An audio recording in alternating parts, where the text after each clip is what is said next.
Hey everyone, welcome to Wild Breakaway with Ryan Carter. I'm Audra Martin. There's no denying the fact that things have not been going well for the Minnesota Wild since the All-Star break. There's only a couple teams that things have been going worse for, and that was tonight's opponent, the Anaheim Ducks. Instead, the Ducks come into town and blank the Minnesota Wild 4-0. The Wild now shut out in back-to-back games. 6 straight losses at home. It's the second longest home losing streak in team history. Yeah, and it's not going well for the Minnesota Wild right now. And like you mentioned, the main issue is goal scoring. They're not getting it. 2 games back-to-back shutout. They're having a hard time finding anything to feel good about. And when you don't score, it's tough to feel good about anything. You don't have a chance. You're never in a game. You don't play with the lead. You're always from behind. The things start to pile up on you, and the distractions are everywhere right now. It's the trade deadline. Yep. Rumors are everywhere. Who's being dealt, who's coming in, what's happening, nobody knows. But the play also isn't doing anybody any favors and saying, hey, you're going to stay put because we're playing, we got a chance here. Yeah. The Wild, ironically, still Yeah. in a playoff spot right now as we speak, but who knows how that will play out by the time we play the Rangers here. So here's a look at tonight's final stats. It's 156 minutes without a goal for the Minnesota Wild. The Ducks get 4 goals on 24 shots tonight. They go 1 for 3 on the power play. Minnesota Wild blanked on the man advantage as well. So again, the struggles continue for Minnesota.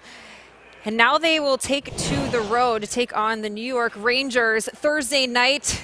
And then they'll close out a set of back-to-back games against Detroit on Friday. 2 teams that right now find themselves out of the playoff picture. Really not much hope of squeaking into the playoff picture. So, again, I feel like a broken record because I have said this a lot. But, you know, these are prime opportunities for the Minnesota Wild to pick up a couple points.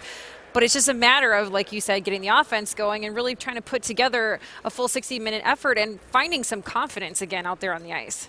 Yeah, and to me it has nothing to do with 2 points. It has nothing to do with the opponent and what's coming up right now. What I think the Wild need to do is find a way to have fun. They play a living for a game, and it's the best job you can have in the world. And when you're not having fun, it's awful. But you can also see that as a spectator. Yeah. And right now they're not having fun, and you can see it.